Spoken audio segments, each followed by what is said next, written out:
Episode 213, should you always end on a good note? Ooh, I think we've all heard this one before, and the answer is it depends. So we're going to dig deeper into that this week. You're listening to the Creating Great Grooming Dog Show. I'm Chrissy Newmeyer-Smith. I'm a master groomer behavior specialist, a master canine stylist, a certified professional groomer, a certified behavior consultant for canines, certified professional dog trainer, a bunch of other stuff.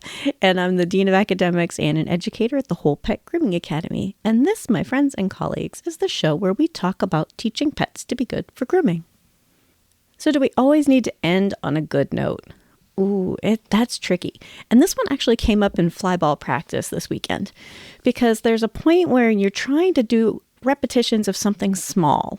And maybe it's just going over jumps. Maybe it's a box turn. But we do this in grooming too. If we have a bunch of repetitions, think about nail trimming as a bunch of repetitions. Each individual nail could be a repetition. And if we're not getting it right, we could be accidentally, quite accidentally, teaching it wrong. We could be adding repetitions of what we don't want. So let me give you an example in here. If I handed you a flute, I play flute, maybe you play some other instrument, but let's just say I hand you something and you practice the wrong combination of notes over and over and over again, and you're getting really frustrated, and we're just going to make you keep drilling until you get it right. What happens is that the learner, in animal training, we're often talking about our learner.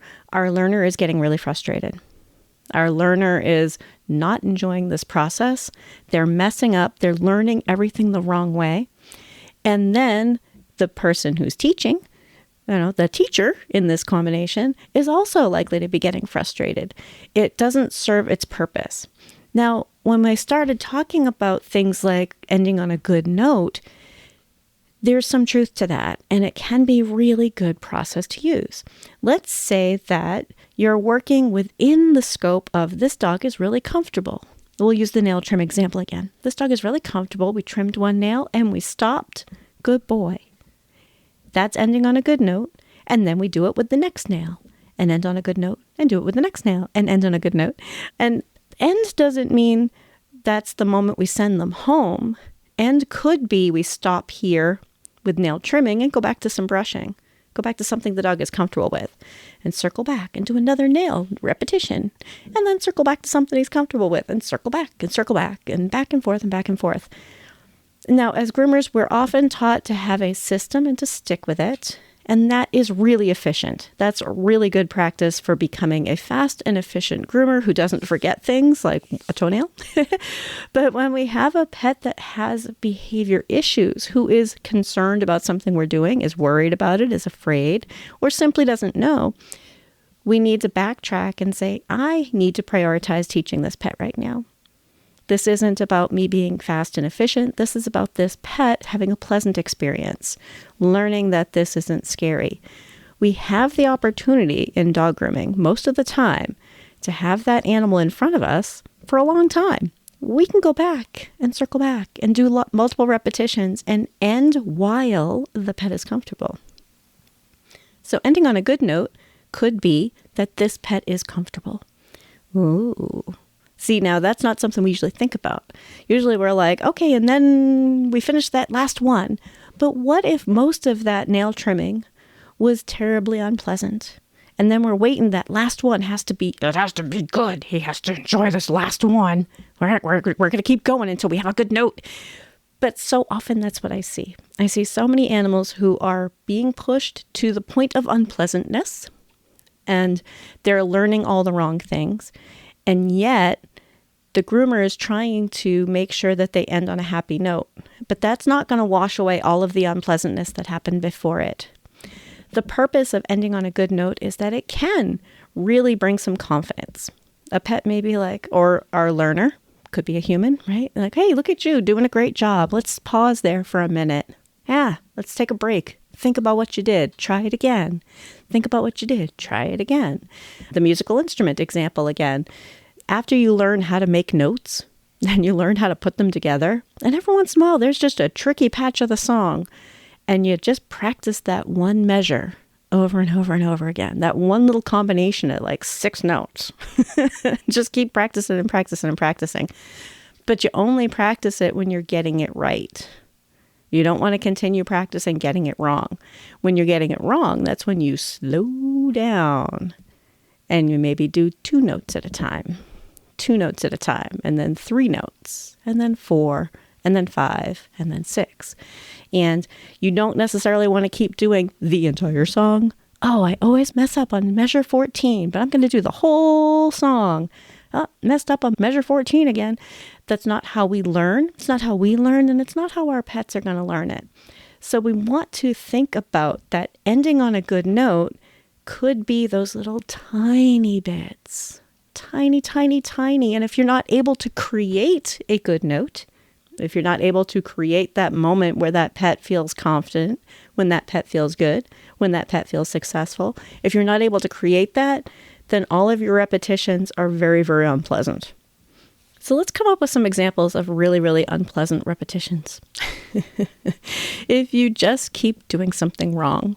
So if I just kept asking you to solve the same math question and you literally had no idea how to solve it, and I just sat there going like, we're not leaving here until you get that right, but you don't know how to get it right. How frustrated are you going to be? To just keep continuing, trying to get that question correct when you don't know how to solve the problem. You'd be really frustrated. The teacher would be frustrated. The learner would be frustrated. And even if you magically came up with the solution, I mean, if it's a multiplication problem, you're probably going to be like, I don't know, do I count on my fingers? Even if you actually come up with the solution, did you really learn anything? Yeah, you learned that was really frustrating. Sometimes we don't see these dogs often enough to cause the same kind of change that we could if we saw them all the time. Sometimes the thing that they're going to remember from appointment to appointment is how we made them feel. Interesting.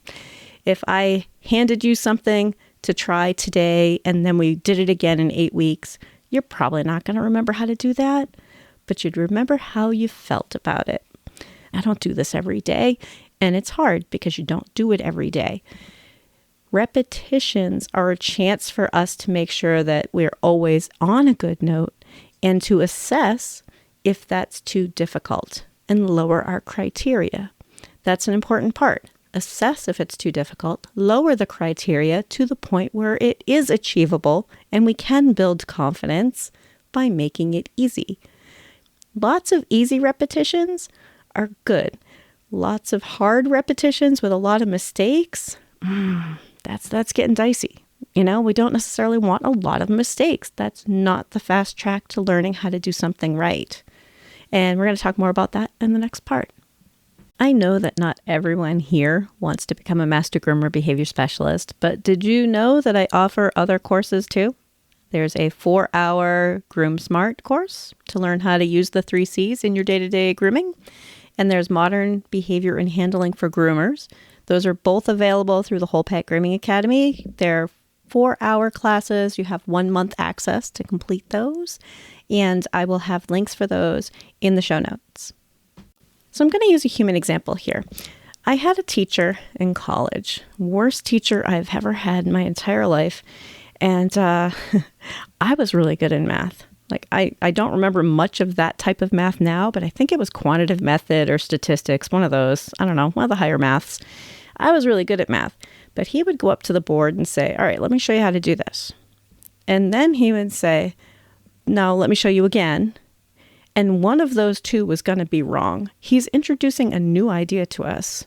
One of the 2 examples he just gave us was going to be wrong. Worst teacher I've ever had in my entire life. And then he would say like, okay, but that one is wrong. This is the right way to do it. And it was the only time I ever got a C in math. And I do remember a bunch of us went to the dean. We were really upset about it. Like, this is not the way you teach how to do something. Because half of our repetitions from the very beginning were incorrect. I want you to bring that into dog grooming now.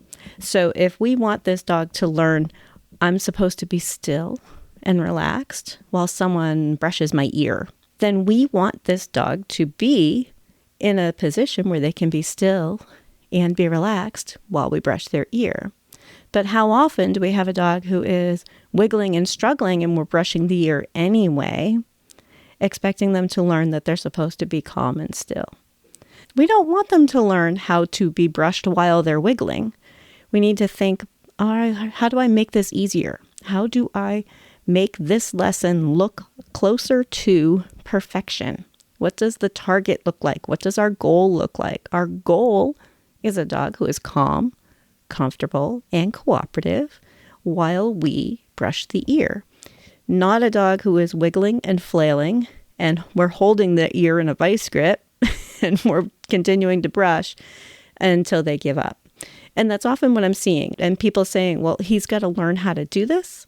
And when he's calm, then I'll let go. We'll end on a good note. But what if the dog doesn't calm down? What are you actually teaching him in that moment? In that moment, that dog is learning that this is really scary. This is really uncomfortable. This is really unpleasant. And that's not our goal. Our goal is to teach them it's pleasant. And if you've been listening to the show for a while, I think you're like-minded and you're like, oh God, I don't hold dogs while they try to actively move away from me because we've talked about it a lot. But I think that there's always somebody new coming into the show. And maybe it's the first time you've heard this. Like, oh, yeah, if we want this dog to be comfortable with it, then we need to make sure that we're always in that comfort zone. And that's why it's cooperative, not calm, comfortable, and obedient. Cooperative implies that we both have a role to play. My job is to see when the dog is overwhelmed or uncomfortable or finds it unpleasant and to adjust what I'm doing and try to bring them back to being comfortable. And that's my job. And the dog's job is to maybe try to learn what I'm trying to teach them and allow us to do the kind of weird stuff and things that dog groomers are going to want to do, or owners or anybody else. So if we think about things like brushing an ear, what if, especially in a situation where we have this dog for a while, what if we start off with, can I just have you be calm and relaxed while I hold your ear? And then end there for a moment and move on to something else. That could be your good note. That could be your end on a good note. Hey, look at you. You let me hold your ear. Next repetition, move on to something else. Next repetition could be hold on to that ear. 2 brush strokes. Dog was good. And you're like, well, good job. End on a good note. Ending on a good note when it's actually a good note and hasn't hit the point of failure means that we can build. Maybe not build every time, but have an awareness of, I want this to always look about as interesting as watching paint dry. If you're doing it right, it is so boring. Oh, so beautifully boring. The dog doesn't do big responses. They're relaxed the whole time. It's beautiful, but it doesn't make for very dramatic video.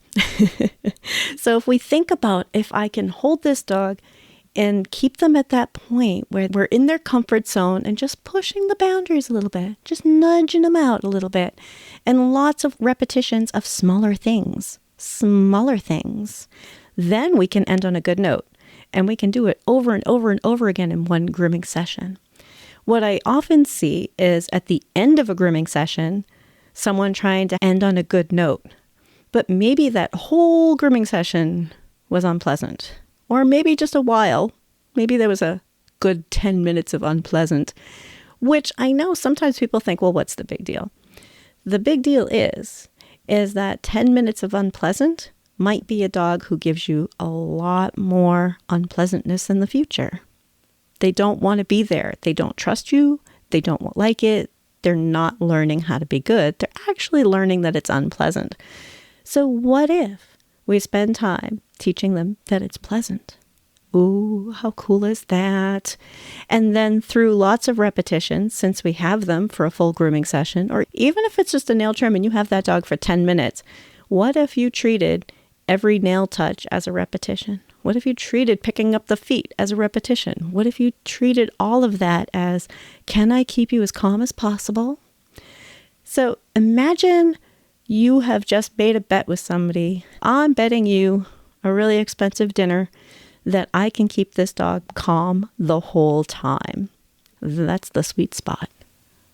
That's what we're looking for.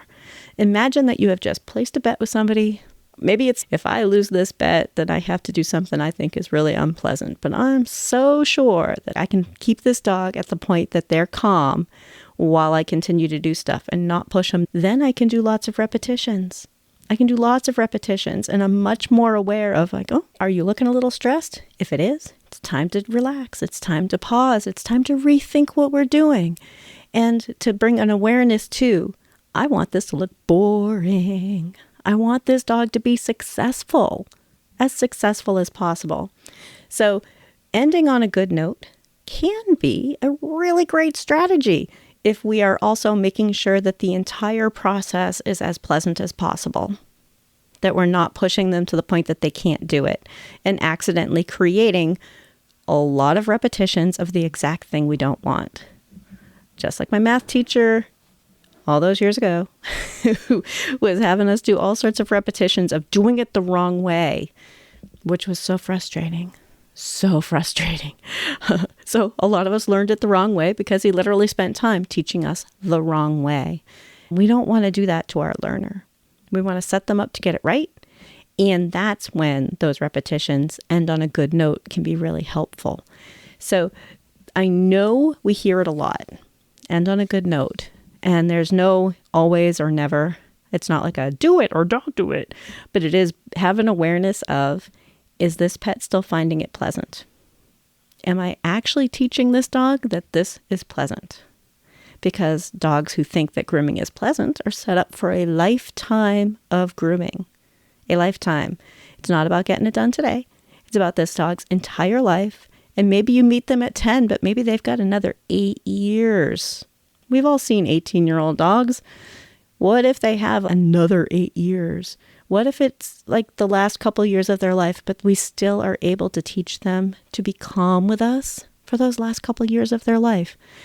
This is an investment into future groomings. And we want them to be calm, comfortable, and cooperative. Hey, Creating Great Grooming Dogs family. You know I care about all of you and want to support you in your work. And that's exactly why we built the Scholar Lounge at the Whole Pet Grooming Academy. For $47 a month, roughly the cost of a gallon of decent shampoo, you'll receive live weekly coaching calls, resources, lessons, a community of like-minded groomers who want to raise the bar just like you. And if you're one of our students, it's included while you're in the classes. So links are in the show notes, or you can go to creatinggreatgroomingdogs.com/sponsors and know that that is a way to get off of Facebook. I mean, isn't that kind of what we all want?